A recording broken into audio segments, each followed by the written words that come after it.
always love to go on YouTube and watch videos about people's schedules and just how they spend their day as homeschoolers. Everyone is so different, and I love that, and I love to see what everyone does and just sort of pick and choose different tips and things to incorporate into our day. So today I wanted to share our schedule with you.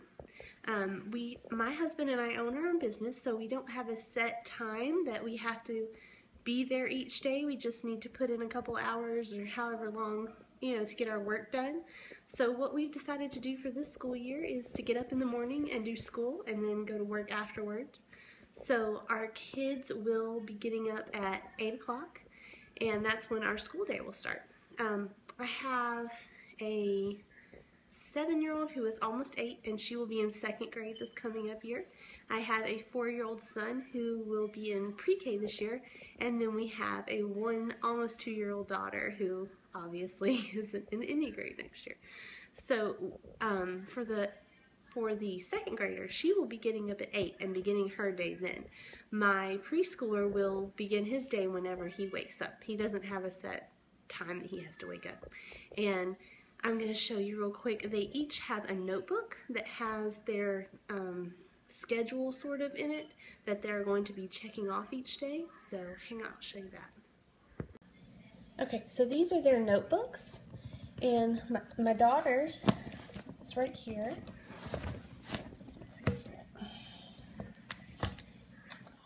And in each notebook it does have a dry erase marker, and this is just a washcloth that I cut into 4s for an eraser. And then it has their schedule that's in a protective binder so that they can just check off with their dry erase marker.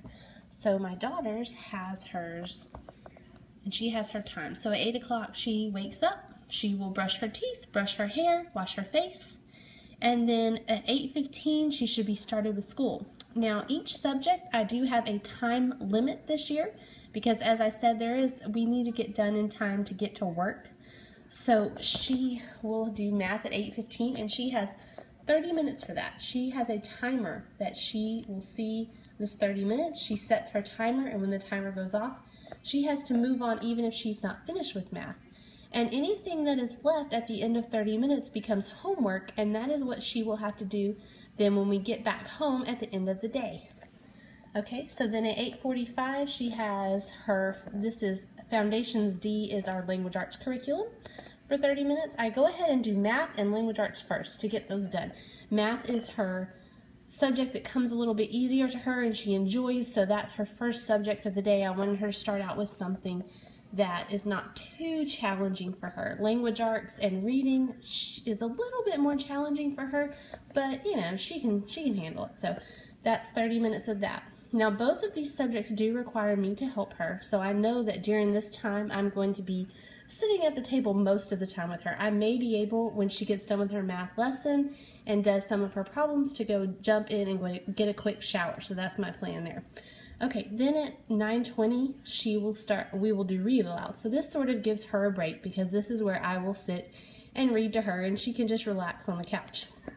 Then at 9:40 she will do journal, and this will be kind of my break because journal is something she does completely on her own. And again, that's 15 minutes. So that will give me time to, if I have gotten my shower in, that will give me time to blow dry my hair.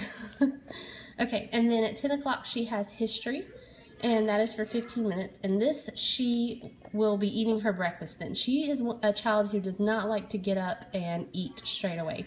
She likes to eat later on in the day. So that's why I've put eat breakfast here. But of course she can really eat breakfast whenever she wants. But history, since we do sunlight, as you can see in another one of my videos, is basically me reading to her and her looking at the pictures as I read. So for history, that's a good time for her to sit and eat her breakfast while I read. Then at 10:15 is science. Again, science involves me reading to her mostly, and then there's usually an activity and worksheet at the end. So that gives me a little bit of time at the end of science to complete getting ready, maybe throw on some makeup or something. And then at 10:30, that is when her school's basically over and she needs to get herself dressed. She should already have brushed her teeth and things like that, but she can get her clothes on if she hasn't done that already. And then she has her cleaning and daily chores, which she has a separate chart for that. Okay, and then at 11 o'clock we do Bible in the car. Now, this might sound kind of odd, but we do have a 30-minute commute to work, and all 3 kids are sitting in the car, and they are buckled, and Dad is driving, and I am in the passenger seat, and so this is when I read their Bible lesson and do it for them in the car, because they're not distracted, they're not running around the house, and I can do Bible with all 3 of my kids that way. Even the youngest one can sit and listen to it. So that's why we do Bible in the car. Okay, and then at the end of the day, or any time during the day, she can do this at Grandma's or wherever she's at for the day. She spends time at Grandma's and Grammy's house while we're at work. So she can do 30 minutes of free reading, and she has her evening Spanish or art. It will be 2 days a week Spanish and 2 days a week art, and that's for another 30 minutes. So that completes her school day. Now, if she did have anything left over from the day, she would, at the end of the day when we get home, she would do that for, I guess you kind of call it homework, even though all of her work's at home, but it's more evening work, okay? Now, we also, we school 4 days a week, so if she ran out of time in the evenings to pick up on something, she could do it on the 5th day. That's kind of our makeup day or our field trip day. And then the system that I have in place this year, which I haven't tried this before, so we'll see how it works out, but if she checks off every one of these blocks each day, including like getting dressed and doing her cleaning and doing her evening work and her 30 minutes of free reading and her teeth brush, her hair brush, her face, without me having to ask, if she does all these things and checks every subject off, then she gets a star on a chart. And I know this is a super fancy chart, but you know, or is not a super fancy chart, I guess I should say. So she'll get a star for the day, for Monday, Tuesday, Wednesday, Thursday, and Friday. And if she gets a star all 5 days, then she gets $5 at the end of the week. I just wanted something really simple, and I didn't take a lot of time to make this, obviously. But I think this system will still be effective, even though it's not the most beautiful, and it's pretty simple. Now, I'll show you real quick my son's notebook. So he has a notebook as well with the dry erase marker and all.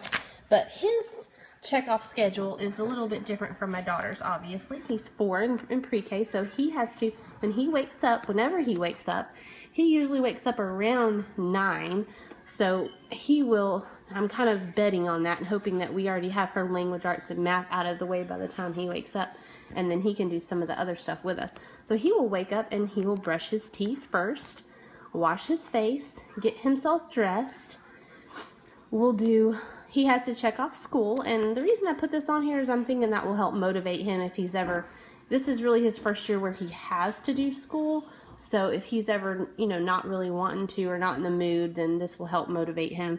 And then he has to do his chores, which he has 2 things. He has clean room and then mom's or dad's choice. So we'll give him one other thing to do. And as part of clean up his room, it'll be make his bed. His room really should be clean in the morning, but sometimes he gets up and plays a little bit. So if he does that, this is before we leave. He has to clean his room and then do his mom or dad chore. And again, if he checks off all his boxes each day, he gets a star for the day. And his star chart is just as beautiful as his sister's. And if he gets a star on Monday, Tuesday, Wednesday, Thursday, and Friday, 5 stars equals $5. He gets a $5 allowance for that. All right. And that is pretty much it as far as the schedule goes. Now, as far as incorporating him into our schedule, I'll tell you a little bit more about how I'm going to. Okay, so for my son, he will sort of, when we're doing our history and our read aloud and our science, if he's around, I'm going to have him sit in as much as he wants to and leave as much as he wants to. So that for those subjects, we're not really going to formally school those, but if he wants to sit in with us, if he wants to do an activity with us, he can. He does have his own math and language arts curriculum that we're going to start next year, and I will just sort of work that into his sister's schedule and have him sit at the table. I'm going to sort of, since I haven't really done formal schooling with him, I don't have a set schedule as to when he has to do each of those subjects like his sister does. So we'll see how it goes throughout the year. I may change that, but for now we're just going to kind of work in his subjects where we can and do whatever subjects he wants when he wants. So that's pretty much it for our daily schedule, and we'll see how it goes this year. Anyways, bye guys.